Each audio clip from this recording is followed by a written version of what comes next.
చూస్ country delight, live better. ఇప్పుడే country delight app ని download చేసుకోండి.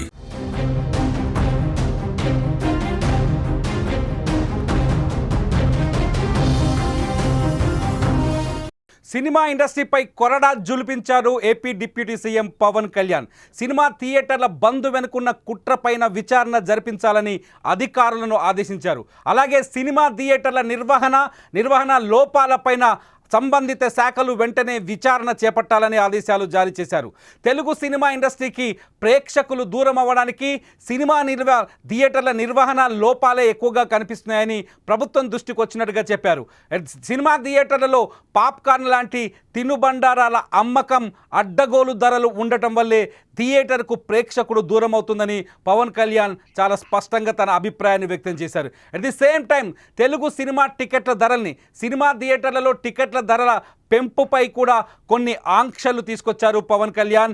సినిమా టికెట్ల ధరల పెంపుపై ఇక నుంచి ప్రభుత్వంతో కేవలం ఫిలిం ఛాంబర్ ద్వారానే చర్చలు జరపాలని పవన్ కళ్యాణ్ ఆదేశాలు జారీ చేశారు. నేరుగా వచ్చి వ్యక్తిగత హోదాపైన ఎవరు ప్రభుత్వాన్ని సంప్రదించినా టికెట్ ధరలు పెంచే ప్రసక్తే లేదని చాలా స్పష్టంగా చెప్పారు పవన్ కళ్యాణ్. త్వరలో తన రిలీజ్ కాబోతున్న హరిహర వీరమల్లు సినిమా విషయంలో కూడా ఇదే ప్రక్రియని కొనసాగించాలని పవన్ కళ్యాణ్ చెప్పారు. పవన్ కళ్యాణ్ ఆదేశాలతో ఒక్కసారిగా తెలుగు సినిమా ఇండస్ట్రీ ఉలికిపాటుకు గురైనట్టు అనిపిస్తోంది. తెలుగు సినిమా టికెట్ ధర కంటే ఎక్కువగా థియేటర్కి వెళ్తే అక్కడుండే పాప్కార్న్, కూలింగ్ ధరలే కనిపిస్తాయి. 100 కోట్ల సినిమాకు కేవలం 200 రూపాయల టికెట్ ఉంటే, 100 కోట్లు పెట్టి నిర్మించిన సినిమాకు కేవలం టికెట్ ధర 200 రూపాయలు ఉంటే ఆ సినిమా థియేటర్లో ఉండే పాప్కార్న్ మాత్రం 800 రూపాయలకు అమ్ముతున్నారు. సినిమా ఇండస్ట్రీ, సినిమా మల్టీప్లెక్స్లు, సింగిల్ స్క్రీన్ థియేటర్లలో కూడా ఈ దందా జోరుగా సాగుతుంది. సినిమా థియేటర్లో ఆహార పదార్థాలకి ధరలకు అదుపు లేకుండా పోతుంది. ఇప్పటి వరకు వాటిని నియంత్రించిన దాఖలాలు ఎక్కడా కనిపించట్లేదు. గతంలో 2-3 సార్లు తెలంగాణలో ఒకసారి, గతంలో ఆంధ్రప్రదేశ్లో ఒకసారి సినిమా హాళ్లలో అమ్మే తినుబండారాలపై ఏర్పాట్లపైన కొంత చర్చ జరిగినప్పటికీ తీరు మాత్రం మార్చుకోలేదు థియేటర్ల యజమానులు, థియేటర్ల నిర్వాహకులు. ఈ సినిమా ఇండస్ట్రీపై పవన్ కళ్యాణ్ పూర్తి నిర్ణయాన్ని తెలుసుకుందాం. అసలు పవన్ కళ్యాణ్ ఎందుకు ఇంత కఠినమైన నిర్ణయాలు తీసుకున్నారనే విషయాన్ని మా విజయవాడ ప్రతినిధి సాయి అందిస్తారు. సాయి, పవన్ కళ్యాణ్ నిర్ణయాలు ఏంటి, అసలు వీటి ఇంపాక్ట్ ఎలా ఉండబోతుంది? తిరుమల, ఇక్కడ పవన్ కళ్యాణ్ ఆగ్రహానికి ప్రధాన కారణం చెప్పా పెట్టకుండా సినిమా థియేటర్ల బంద్ అనే నిర్ణయం. ఆ నిర్ణయం అనే ఒక విషయాన్ని బయట ప్రపంచానికి తెలిసేలాగా, ఏదైనా ఒక ఇష్యూ జరిగిందంటే ఇంటర్నల్ గా తెలియాలి. ఇంటర్నల్ గా తెలిసిన తర్వాతే అది చర్చించుకున్న అనంతరం ఆ విషయాన్ని బయటికి చెప్పాలి. కానీ ఇక్కడ థియేటర్ల వాళ్ళే సొంతగా నిర్ణయం తీసుకుని బంద్ అని వాళ్ళే ప్రకటించేసి బయట ఒక లీకేజ్ చేశారు.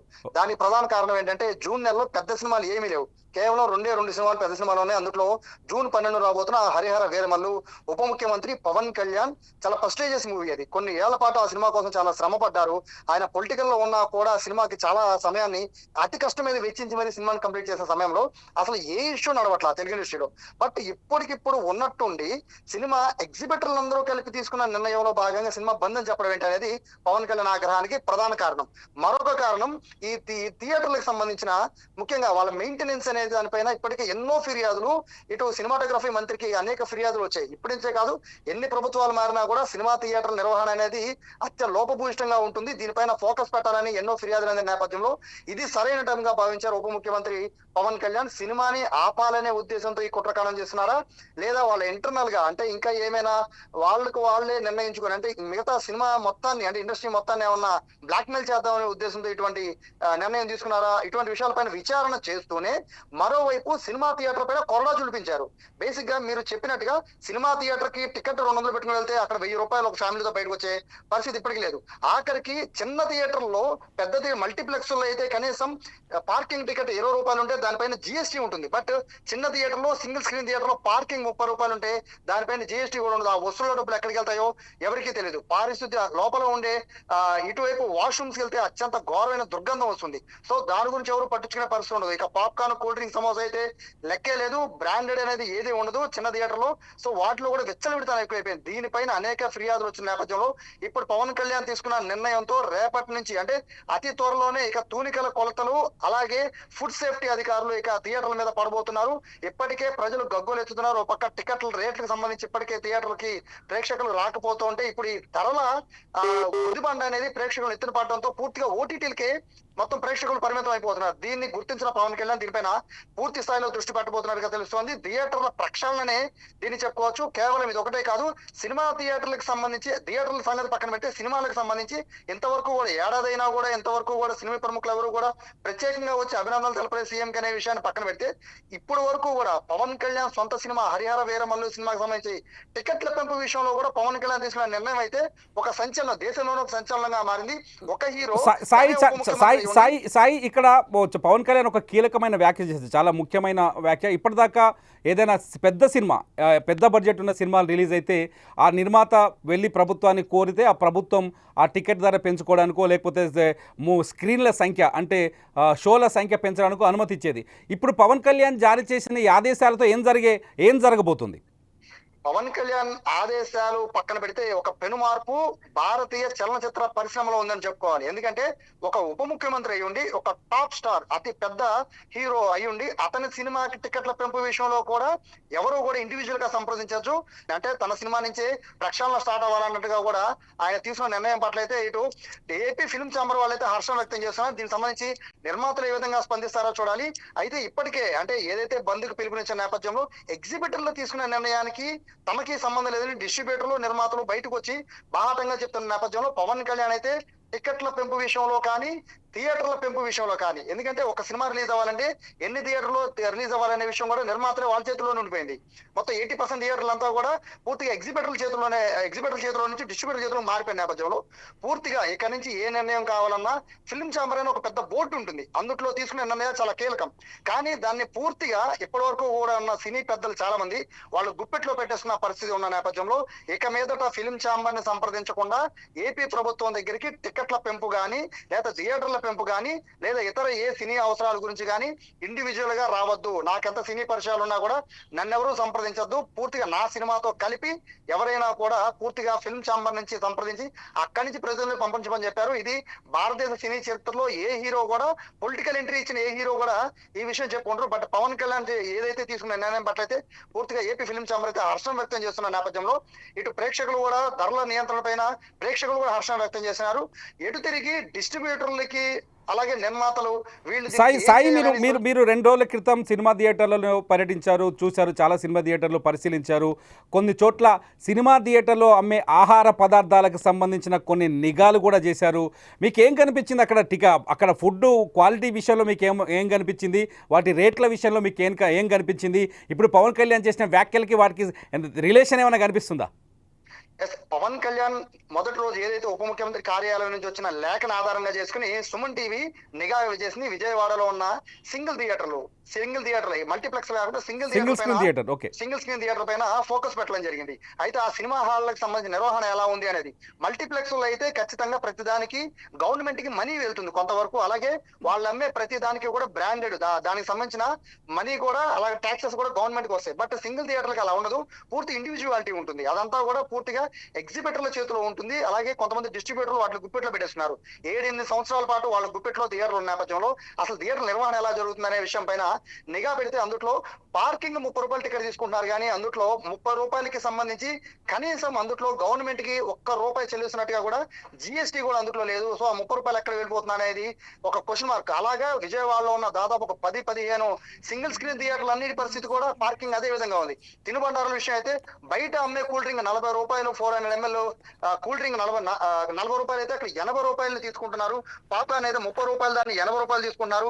సమోసా 15 రూపాయలు దాన్ని 30 రూపాయలు తీసుకున్నారు. సో రీజన్ ఏంటి అంటే సినిమా అంటున్నారు. ప్రస్తుతానికి పెద్ద సినిమా లేని నేపథ్యంలోనే ఈ ధరలు మెయింటైన్ చేస్తున్నారంటే హరిహర వీరమల్లు లాంటి పెద్ద సినిమా వచ్చినా లేదా మరే ఇతర సినిమాల పెద్ద హీరోల సినిమా వచ్చినా దాని రేట్లు అయితే అమాంతం 120, 130, 150 వెళ్ళిపోయే పరిస్థితి ఉంటుంది. సో ఈ పరిస్థితుల్ని పవన్ కళ్యాణ్ ఎత్తి చూపించిన సమస్యల్ని మనం నిఘాలో కూడా వాళ్ళకి స్పష్టంగా థియేటర్ థియేటర్ల వ్యవహారం ఎలా ఉంటుంది, థియేటర్ల దుస్థితి ఎలా ఉంది అని చెప్పి సుమన్ టీవీ కూడా నిఘాలో బయట పెట్టింది. దీనిపైన ప్రభుత్వం కూడా ఇదే విషయాన్ని ఇవాళ సేమ్ పవన్ కళ్యాణ్ మరొక లేఖ ద్వారా ఆయన బహిర్గతం చేశారు.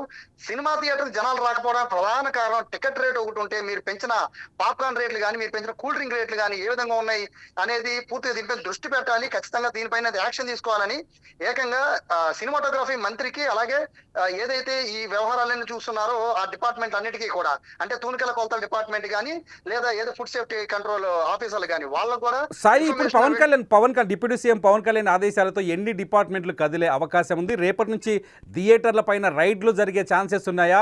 థియేటర్ల పైన ఈ ఫుడ్ సేఫ్టీ అధికారులు కావచ్చు, లేకపోతే తూనికలు కొలతల వాళ్ళు కావచ్చు, లేకపోతే థియేటర్లో వాతావరణ పరిస్థితులు ఫెసిలిటీస్ని పరిశీలించే శాఖలు కావచ్చు, ఇవన్నీ రైడ్లు జరిగే అవకాశాలు ఉన్నాయా?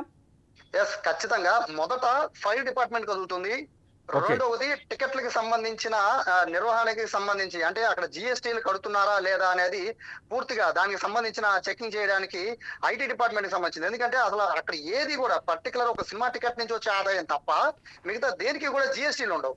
సో ఇటు చూస్తే రెవెన్యూ డిపార్ట్మెంట్ కూడా ఖచ్చితంగా స్పందిస్తుంది. మరోవైపు తూనికల కొలతలకి సంబంధించిన డిపార్ట్మెంట్ అది ఖచ్చితంగా, ఎందుకంటే అక్కడ జరుగుతున్న ప్రతిది కూడా, అమ్ముతున్న ప్రతి పాప్కార్న్ కానీ సమోసా కానీ ఏది కూడా క్వాలిటీ ఉండదు, క్వాంటిటీ అసలు పూర్తిగా ఉండదు. సో వాటిపైన పూర్తిగా దృష్టి పెట్టే అవకాశం కనబడుతుంది. మరోవైపు ఈ మొత్తం ఎంటైర్ థియేటర్ల మొత్తానికి కలిపి సినిమాటోగ్రఫీ మినిస్టర్ ఆల్రెడీ కందులు దుర్గేష్ ఉన్నారు కాబట్టి ఆయన ఇప్పటికే ఆదేశాలు జారీ చేశారు. సినిమా థియేటర్ల నిర్వహణకి వాళ్ళు తీసుకున్న లైసెన్సులు, అలాగే పార్కింగ్ లైసెన్సులు, ఫుడ్ లైసెన్సులు, సో మొత్తం ఈ థియేటర్లకి సంబంధించిన మొత్తం ఏ వ్యవహారం కావాలన్నా గవర్నమెంట్ ఇస్తున్న రేటు ప్రకారం లేదా గవర్నమెంట్ జారీ చేసిన ఏదైతే రేట్ ఉంటుందో ఆ రేటుకి ఆర్డర్లు కొన్ని పాస్ చేస్తారు. ఆర్డర్ ప్రకారం నడుచుకుంటున్నాయా లేదా థియేటర్లు అన్ని కూడా పూర్తిగా చెకింగ్ చేయబోతున్నారు. మల్టీప్లెక్స్ లకి అయితే కాస్తో కూస్తో కనీసం మానిటరింగ్ ఉంటుంది, బట్ చిన్న స్క్రీన్ థియేటర్లకి అయితే పూర్తి మానిటరింగ్ ఉండదు. ఎందుకంటే చూసి చూడనట్టు కొన్ని థియేటర్లు వదిలేస్తారు. ఎందుకంటే అవన్నీ కూడా ఎగ్జిబిటర్ల చేతిలో నుంచి పూర్తిగా డిస్ట్రిబ్యూటర్ల చేతిలోకి వెళ్ళిపోయాయి. డిస్ట్రిబ్యూటర్లు అంటే నిర్మాతలు. సో ఏదైనా కూడా ఎటు చూసినా కూడా ఫైనల్ గా ఇప్పుడు నిర్మాతలు, సినిమా తీసిన నిర్మాతలే డిస్ట్రిబ్యూటర్ గా మారిపోయిన పరిస్థితుల్లో డిస్ట్రిబ్యూటర్ల నుంచి ఎగ్జిబిటర్ల చేతుల నుంచి డిస్ట్రిబ్యూటర్ల సినిమా థియేటర్లు వెళ్ళిపోయిన నేపథ్యంలో పూర్తిగా ఈ వ్యవహారం మొత్తం కూడా పెద్ద నిర్మాతలకే ఇది గుదిబండగా మారే అవకాశం కనబడుతోంది. ఎందుకంటే థియేటర్లని విజయవాడలో చూసుకుంటే దాదాపుగా 80% థియేటర్లన్నీ కూడా ఎగ్జిబిటర్ల చేతుల నుంచి డిస్ట్రిబ్యూటర్ల చేతిలోకి వెళ్ళిపోయాయి. డిస్ట్రిబ్యూటర్లు అంటే పెద్ద పెద్ద నిర్మాతల చేతుల్లోకి వెళ్ళిపోయాయి. దాదాపుగా 80% థియేటర్లు వెళ్ళిపోయాయంటే పరిస్థితి ఏ విధంగా ఉందో అర్థం చేసుకోవచ్చు. సో వీళ్ళందరికీ కూడా ఇప్పుడు థియేటర్ మెయింటెనెన్స్ అనేది చాలా దారుణంగా ఉంటుంది కాబట్టి ఖచ్చితంగా దీనిపైన ఫోకస్ పెడతారు. మున్సిపల్ డిపార్ట్మెంట్ నుంచి మొదలు పెట్టుకుని ఫైర్ డిపార్ట్మెంట్ వరకు, పోలీసుల వరకు ప్రతి ఒక్కరు కూడా దాదాపు 7-8 శాఖల వరకు ఒక థియేటర్ మీద ఫోకస్ పెట్టబోతున్నాయి. థియేటర్లు మూయించేయాలనో, థియేటర్లని నిర్వీర్యం చేయాలనో ఇందులో కాదు. ప్రక్షాళన చేయకపోతే సామాన్య ప్రేక్షకుడు థియేటర్ కి రాకుండా ఓటీటీకి పరిమితం అయ్యే అవకాశం ఉంటుంది. కాబట్టి ఖచ్చితంగా పవన్ కళ్యాణ్ తీసుకున్న నిర్ణయం పట్ల అయితే తెలుగు సినిమా ప్రేక్షకుడు అయితే చాలా హ్యాపీగా ఫీల్ అవుతున్నట్టు మనకి థియేటర్లో నేను కొంతమందిని అడిగితే వాళ్ళే చాలా హ్యాపీగా ఫీల్ అవుతారు. ఇలా పవన్ కళ్యాణ్ తీసుకున్న నిర్ణయం పట్ల చాలా సంతోషంగా ఉందని వాళ్ళే చెప్తున్న నేపథ్యంలో ఇక్కడ కేవలం నిర్మాతలు అలాగే డిస్ట్రిబ్యూటర్లు వీళ్ళిద్దరికీ మాత్రము పవన్ కళ్యాణ్ తీసుకున్న నిర్ణయం సరాఘాతంగా మారే అవకాశం ఉంది. సాయి, చాలా ఉదయం పవన్ కళ్యాణ్ కొద్దిసేపటి క్రితం మాట్లాడిన మాటల్లో ఇంకొక విషయం కూడా చాలా స్పష్టంగా కనిపించింది. జనసేన నాయకులే ఉన్నారు కొందరు ఈ సినిమా థియేటర్ల బంద్ ప్రకటన వెనుక, వాళ్ళను కూడా వదిలిపెట్టేది లేదు, వాళ్ళని కూడా ఈ అంశం పైన విచారించాల్సిన అవసరం ఉంది అంటున్నారు. ఇంత కఠినమైన నిర్ణయాలు తీసుకోవడానికి ఏం కారణాలు కనిపిస్తున్నాయి? అయితే మొదట అంటే ఈ సినిమా టికెట్ల ఇష్యూ మొదట బయటకు వచ్చాక ఆ నలుగురు అనే ఒక పేరు బాగా పడిపోయింది. ఆ నలుగురు అంటే సినిమా ఇండస్ట్రీలో ఆ నలుగురు అంటే ఎవరికైనా తెలుసు. సో ఆ నలుగురు ఇందుట్లో ఏమన్నా పాత్ర ఉందా లేదా అనే కోణంలో దర్యాప్తు చేస్తున్న నేపథ్యంలో కొంతమంది నిర్మాతలు, ఇటు అల్లు అరవింద్ కానీ దిల్ రాజు కానీ వీళ్ళు బయటకు వచ్చి ఆ నలుగురులో మేము లేవు అని చెప్పి వాళ్ళు చెప్పుకుంటున్నారు. కానీ ఇంతలో దిల్ రాజు చేసిన ఒక చిన్న దిల్ రాజు చెప్తున్న మాటల్లో నుంచి ఒక మాట దిల్ రాజు నోట్ నుంచి బయటకు వచ్చింది. అందులో ఈ మొత్తం థియేటర్ల బంద్ ఇష్యూ ఇక్కడి నుంచి కాదు వచ్చింది, అది తూర్పు గోదావరి జిల్లా నుంచి అక్కడ జరిగిన మీటింగ్ లో వచ్చింది. అందులో అత్తి సత్యనారాయణ అనే ఒక జనసేన నాయకుడే ఈ బంద్ ప్రకటనని ఆయనే అందరి ముందు ఆయనే దాన్ని ప్రపోజల్ లో ముందుకు తీసుకొచ్చాడు అని ఏదైతే దిల్ రాజు చేసిన ప్రకటన ఉందో దాని నేపథ్యంలో పవన్ కళ్యాణ్ దాన్ని కూడా విని ఎంక్వైరీ చేసి అత్తి సత్యనారాయణ అయితే ప్రస్తుతం పార్టీ నుంచి అయితే దూరం పెట్టారు. నిజాలు అనేవి అలాగే ఏదైతే తన పైన వస్తున్న ఆరోపణలు అనేవి పూర్తిగా తనే దానికి నిర్ధారణకి అంటే పవన్ కళ్యాణ్ దానికి నిర్ధారణ రాకుండా ఒక కమిటీ ద్వారా నిర్ణయించుకున్న తర్వాతే అతని పైన ప్రస్తుతం మీద పార్టీ కార్యక్రమాలు దూరంగా ఉండమని చెప్పడం జరిగింది. అతను తన నిజాయితీని నిరూపించుకున్న అనంతరం తిరిగి పార్టీలోకి వచ్చే అవకాశం ఉందని కూడా పవన్ కళ్యాణ్ అంటే జనసేన పార్టీ నుంచి కూడా సస్పెన్షన్ ఒక లేఖ ఒకటి బయటకు వచ్చింది. సో ఇక్కడ జనసేన పార్టీయా, టీడీపీయా, వైసీపీ అని పక్కన పెడితే థియేటర్లకి ప్రేక్షకులకి నష్టం కలగకుండా, సినిమాలకి నష్టం కలగకుండా, చిన్న సినిమాలకి నష్టం కలగకుండా, వీరందరికీ నష్టం కలగకుండా ఉండే విధంగా మాత్రమే తమ ప్రభుత్వం పనిచేస్తుంది అనేది చాలా స్పష్టంగా పవన్ కళ్యాణ్ ఇచ్చిన ఆదేశాల్లో, అలాగే తన లేఖలు అయితే ఇవన్నీ కూడా స్పష్టంగా కనబడుతున్నాయి. చిన్న సినిమాలకు ఇప్పటికే థియేటర్లు కరువైపోయిన నేపథ్యంలో ఇప్పుడు హరిహర వీరమల్లు లాంటి పెద్ద సినిమా కూడా కావాలని బ్రేక్ వేద్దామనే ఉద్దేశంతో ఇటువంటి కార్యక్రమాలు చేపడుతున్నారనే ఉద్దేశంతో వచ్చిన ఆరోపణలో నుంచి తన పార్టీకి సంబంధించిన సొంత నాయకుడినే పార్టీలో నుంచి బయటికి పంపించేశారు అంటే పవన్ కళ్యాణ్ ఈ విషయం పైన ఎంత సీరియస్ ఉన్నారో అర్థం చేసుకోవచ్చు. సాయి ఇప్పుడు ఇక్కడ ఇంకో ఇంపార్టెంట్ విషయము, ఏదైతే తూనికలు కొలతలు అంటున్నావు, రేపటి నుంచి ఫైర్ డిపార్ట్మెంట్ అంటున్నారు.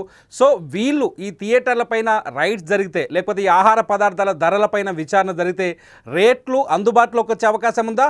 థియేటర్లలో కానీ, మల్టీప్లెక్స్ థియేటర్లో కానీ ప్రభుత్వం ఆ దిశగా చర్యలు తీసుకునే ఛాన్సెస్ కనిపిస్తున్నాయా? మల్టీప్లెక్స్ లో అయితే ఎప్పటికప్పుడు మల్టీప్లెక్స్ లో అయితే జరుగుతూనే ఉంటాయి. ఎందుకంటే మల్టీప్లెక్స్ లో ప్రధాన ఇబ్బంది పార్కింగ్. సో ఆ పార్కింగ్ సంబంధించి ఇప్పటికే కోర్టులో కూడా ఉన్నాయి. సో కోర్టులో ఇష్యూ ఉంది కాబట్టి పార్కింగ్ విషయంలో మాత్రం స్పందించలేకపోవచ్చు. కానీ బట్ తూనికలు కొలతల వాళ్ళు మోస్ట్లీ మల్టీప్లెక్స్ లో అయితే ఎక్కువ ఫోకస్ పెడుతుంటారు, కానీ చిన్న థియేటర్లు ఇప్పుడు ఫోకస్ పెట్టరు. బట్ ఇప్పుడు తూనికలు కొలతలు డిపార్ట్మెంట్ నుంచి మాత్రమే కాకుండా ఇప్పుడు కేవలం అంటే ఏదైతే తినుబండారాలకి సంబంధించిన పర్మిషన్స్ ఇవ్వడం కానీ, లేకపోతే వాటికి సంబంధించి ఆహారానికి సంబంధించిన భద్రతా ప్రమాణాలు పాటిస్తున్నారా లేదా, ఇటువంటి విషయాలన్నింటినీ కూడా పూర్తిగా కంట్రోల్ తీసుకురావడానికి అయితే అధికారులు అయితే ఖచ్చితంగా ఒకేసారి అన్ని థియేటర్ల పైన ఫోకస్ పెట్టలేకపోవచ్చు. కానీ ఒక్కో జిల్లాలో ఒక టీం అయితే ఖచ్చితంగా వీటిపైన ఫోకస్ పెట్టే అవకాశం ఉంది. ఒక్క థియేటర్ సెట్ చేస్తే ఆటోమేటిక్ అన్ని థియేటర్లు సెట్ అయిపోయే పరిస్థితి ఉంది. ఇక్కడ గమనించాల్సిన మరో అంశం ఏంటంటే పెంచిన రేట్లని బహిరంగంగా ఏదైతే థియేటర్ లోపల అమ్ముతున్నారో పాప్కార్న్, సమోసా దానిపైన స్టిక్కర్ చేసి అంటించేశారు. సో ఖచ్చితంగా ఎవరైనా కూడా ఇటు ఏదైతే తూనికల కొలతల అధికారులు కానీ లేదా ఫుడ్ సేఫ్టీ అధికారులు కానీ ఇద్దరు కూడా వాళ్ళ ఫ్యామిలీతో సినిమాలకి ఖచ్చితంగా వెళ్తూనే ఉంటారు. బట్ వాళ్ళ కళ్ళకి కనపడలేదా అనేది ఇప్పుడు పెద్ద క్వశ్చన్ మార్క్ గా ఉంది. సో సాధారణ ప్రేక్షకుడికే కళ్ళకి కనపడుతున్నప్పుడు అధికారులకు ఎంతకాలం పవన్ కళ్యాణ్ చెప్పేంత వరకు అధికారులకు ఎందుకు కనపడలేదు అనేది పెద్ద ప్రశ్న. దీనిపైన అధికారులను కూడా ఖచ్చితంగా ప్రశ్నిస్తే గనక దీని వెనక ఎందుకని ఇంతకాలం చర్యలు తీసుకోలేఅనేది కూడా బయటపడే అవకాశం ఉంది. సో ఖచ్చితంగా రేపటి నుంచి అయితే మార్పులు వచ్చే అవకాశం ఉంది. ఖచ్చితంగా 1-2 థియేటర్ల పైన అయితే ఫోకస్ పెడితే మాత్రం అందరూ సెట్ అయిపోవలసిన నేపథ్యంలో విజయవాడ ముఖ్యంగా సినిమాలకు సంబంధించి సినిమా అభిమానులు అత్యధిక ఎక్కువగా ఉన్న విజయవాడ పైన ఫోకస్ పెడితే మాత్రం ఖచ్చితంగా చిన్న సినిమాలు థియేటర్లు ఆడడంతో పాటు ఖచ్చితంగా సాధారణ ప్రేక్షకుడికి అయితే సినిమాని బడ్జెట్ లో చూసే అవకాశం అయితే ఖచ్చితంగా ఉంది. రైట్, ఇది ప్రస్తుతానికైతే ఒకటి మాత్రం చాలా థ్యాంక్ యూ సాయి. మొత్తానికి రేపటి నుంచి సినిమా ఇండస్ట్రీకి సంబంధించిన వ్యవహారాల్లో చాలా కీలకమైన పరిణామాలు చోటు చేసుకునే అవకాశం కనిపిస్తుంది. ముఖ్యంగా తెలుగు సినిమా థియేటర్లపైన ప్రభుత్వపు నిఘా కొనసాగుతుందని అర్థమవుతుంది. రేపటి నుంచి థియేటర్లపైన ఫైర్ సిబ్బంది కావచ్చు, తూనికలు కొలతలు కావచ్చు, ఆ ఫుడ్ సేఫ్టీ అధికారులు కావచ్చు, వరుసగా దాడులు చేసే అవకాశం కూడా ఆంధ్రప్రదేశ్లో చాలా స్పష్టంగా కనిపిస్తుంది. ఇప్పటికే మనం అనుకోవచ్చు, చాలాసార్లు ఈ వీడియోస్ చూస్తున్న, ఈ లైవ్ చూస్తున్న చాలామంది ప్రేక్షకులు కూడా తమ కుటుంబాలతో సినిమా థియేటర్కు వెళ్ళిన వాళ్ళే ఉంటారు. సినిమా థియేటర్కి ఫ్యామిలీతో వెళ్ళాలి అంటే ఈ రోజుల్లో కనీసం 5,000 రూపాయలు మినిమం ఖర్చు పెట్టాల్సిన పరిస్థితి ఏర్పడుతుంది. సినిమా థియేటర్లో దొరికే తినుబండారాలని తీవ్రమైన ధరలు, సామాన్యుడు భరించలేని ధరలకి విక్రయిస్తున్నారు. ఈ సినిమా థియేటర్లో చాలా చోట్ల చాలాసార్లు రెగ్యులర్గా మనం చూస్తున్నవే. సినిమా థియేటర్కు ఫ్యామిలీతో వెళ్ళలేని పరిస్థితులు ఏర్పడ్డాయి. 100 కోట్లు పెట్టి ఒక సినిమాని నిర్మిస్తారు. ఆ సినిమా టికెట్ ధర మాత్రం 200 రూపాయలు ఉంటుంది. ఆ సినిమా థియేటర్కు వెళ్ళిన తర్వాత ఆ థియేటర్లో అమ్మే పాప్కార్న్ ధర, ఒక ఫుల్ టబ్ పాప్కార్న్ కొనుక్కోవాలంటే అది దాదాపు 800 రూపాయలు ఖర్చు చేయాల్సి ఉంటుంది. అంటే సినిమా థియేటర్లకి ప్రేక్షకులని సినిమా థియేటర్ల యాజమాన్యాలే దూరం చేస్తున్నాయి సినిమాలకి అనేది పవన్ కళ్యాణ్ చాలా స్పష్టంగా చెప్పారు. థియేటర్లలో సౌకర్యాలు సరిగ్గా లేకపోవడం, ఒకవేళ ఉన్న సౌకర్యాలను కూడా అత్యంత కాస్ట్లీగా మార్చేయడం, ధనవంతులు మాత్రమే సినిమాకు వచ్చేటట్టు తయారు చేయడం, ధనవంతుల పిల్లలు మాత్రమే, ఫ్యామిలీలు మాత్రమే సినిమా థియేటర్లకు వచ్చేటట్టుగా పరిస్థితులు మారిపోయాయి. ఈ నేపథ్యంలోనే సినిమా థియేటర్లకి జనాలు రాలేకపోతున్నారు. OTT ఓటీటీలోనే సినిమాలు చూస్తున్నారు, ఆలస్యమైన ఓటీటీలకే పరిమితమవుతున్నారు అనేది కూడా ఎప్పటి నుంచో కొనసాగుతున్న చర్చ. ఇది కేవలం ఆంధ్రప్రదేశ్లోనే కాదు, తెలంగాణలో కూడా ఇదే పరిస్థితి. హైదరాబాదులో ఏ మల్టీప్లెక్స్ థియేటర్కి వెళ్ళినా ఒక వ్యక్తి తన భార్య 2 పిల్లలతో థియేటర్కి వెళ్తే ఖచ్చితంగా 5,000 రూపాయల వరకు ఖర్చు చేయాల్సి ఉంటుంది. ఒక ఐస్ క్రీమ్ తినాలి అంటే కనీసం 550 రూపాయలు ఖర్చు పెట్టాలి. ఒక పాప్కార్న్ టబ్ తినాలి అంటే కనీసం 850 రూపాయలు ఖర్చు పెట్టాలి. ఒక కూల్ డ్రింక్ తాగాలి అంటే థియేటర్లో బ్రేక్లో, సినిమా బ్రేక్లో ఒక కూల్ డ్రింక్ తాగాలి అంటే కనీసం 220 రూపాయలు. ఒక మిల్లీ లీటర్ కూల్ డ్రింక్కి ₹1 వసూలు చేస్తున్నారు. 200 మిల్లీ లీటర్ల కూల్ డ్రింక్ తాగాలి అంటే కనీసం 220 రూపాయలు ఖర్చు పెట్టాల్సిన పరిస్థితి కనిపిస్తుంది. మొత్తానికి పవన్ కళ్యాణ్ ఆంధ్రప్రదేశ్ డిప్యూటీ సీఎం అయినా, అట్లాగే తెలుగు సినిమా ఇండస్ట్రీలో super duper hero power star Pawan Kalyan, ఆయనకున్న తెలుగు సినిమా ఇండస్ట్రీలో ఆయనకున్న ఫాలోయింగ్ కానీ, ఆయనకున్న అభిమానులు కానీ మరెవరికి ఉండరు. అటువంటి పవన్ కళ్యాణ్ ఎటువంటి సినిమా ఇండస్ట్రీ పైన ఎటువంటి ఒక ప్రేమను, ఎటువంటి అంటే సమానత్వంగా, ఎటువంటి చాలా స్పష్టంగా ఎటువంటి అది లేకుండా చాలా స్పష్టంగా కఠినమైన నిర్ణయం తీసుకున్నారు. సామాన్యులకి అందుబాటులోకి సినిమాని తీసుకొచ్చే నిర్ణయం తీసుకున్నట్టుగా కనిపిస్తోంది. మొత్తానికి పవన్ కళ్యాణ్ తీసుకున్న ఈ డెసిషన్స్తో చాలా మార్పులకి వచ్చే అవకాశం కనిపిస్తుంది ఆంధ్రప్రదేశ్ సినిమా థియేటర్లో. ముఖ్యంగా రేపటి నుంచి థియేటర్ల పైన రైడ్స్ కొనసాగే అవకాశం కనిపిస్తుంది. థియేటర్లలో ఫెసిలిటీస్ పైన విచారణ జరిగే అవకాశం కనిపిస్తుంది. అట్లాగే థియేటర్లలో ఫుడ్ క్వాలిటీ పైన చెక్ చేసే అవకాశం కనిపిస్తుంది. At the same time Telugu cinema టికెట్ల ధరలపైన కూడా ఇక నుంచి ఫిలిం ఛాంబరే నేరుగా ప్రభుత్వాన్ని సంప్రదించాలి అనడంతో చిన్న సినిమాలకు కూడా విడుదలకు అవకాశాలు పెద్దగా దొరికే ఛాన్సెస్ చాలా స్పష్టంగా కనిపిస్తున్నాయి. పవన్ కళ్యాణ్ తీసుకునే ఈ నిర్ణయాల పట్ల మీ అభిప్రాయాన్ని ఖచ్చితంగా సుమన్ టీవీలో కామెంట్ రూపంలో పంచుకోండి. పవన్ కళ్యాణ్ తీసుకున్న ఈ నిర్ణయం తెలుగు సినిమా ఇండస్ట్రీకి మేలు కలిగిస్తుందా లేదా అన్నది మీ అభిప్రాయాన్ని ఖచ్చితంగా కామెంట్స్ రూపంలో తెలియజేయండి. పవన్ కళ్యాణ్ తీసుకున్న నిర్ణయం ఇప్పుడు తెలుగు సినిమా ఇండస్ట్రీలో అతిపెద్ద చర్చగా, హాట్ టాపిక్గా మారింది. ఆయన తీసుకున్న ఈ నిర్ణయం ముఖ్యంగా పెద్ద సినిమాల నిర్మాతలు, థియేటర్ల ఓనర్లుగా మారిన నిర్మాతలు, డిస్ట్రిబ్యూటర్లుగా మారిన నిర్మాతలకు తీవ్రమైన ప్రభావాన్ని చూపించే అవకాశం కనిపిస్తుంది. ముఖ్యంగా సినిమా నిర్మాణం మొదలు విడుదలయ్యి థియేటర్లలో టికెట్లు అమ్మే వరకు ఎవరైతే ఈ నిర్మాతలు, డిస్ట్రిబ్యూటర్లుగా, నిర్మాతలుగా, ఎగ్జిబిటర్లుగా మారిపోయారో వాళ్ళందరిపైన తీవ్రమైన ప్రభావం చూపే అవకాశం కనిపిస్తుంది. అయితే ఇటు ఆంధ్రప్రదేశ్లోనే కాకుండా తెలంగాణలోనూ ఇటువంటి పరిస్థితులు ఉండడంతో ఈ చర్చ తెలంగాణకు కూడా పాకే అవకాశం కనిపిస్తుంది. చూద్దాం పవన్ కళ్యాణ్ నిర్ణయాల ఇంపాక్ట్ ఎలా ఉండబోతుంది, పవన్ కళ్యాణ్ తీసుకునే నిర్ణయాలపైన సినిమా ఇండస్ట్రీ ఎలా రియాక్ట్ అవుతుందన్నది ఇప్పుడు ఆసక్తికరంగా మారుతుంది. పవన్ కళ్యాణ్ డెసిషన్పై సినిమా ఇండస్ట్రీ రియాక్షన్స్పై సుమన్ టీవీలో ఎప్పటికప్పుడు అప్డేట్ న్యూస్ మీరు చూస్తూనే ఉండొచ్చు. అప్పటి వరకు చూస్తూనే ఉండండి సుమన్ టీవీ.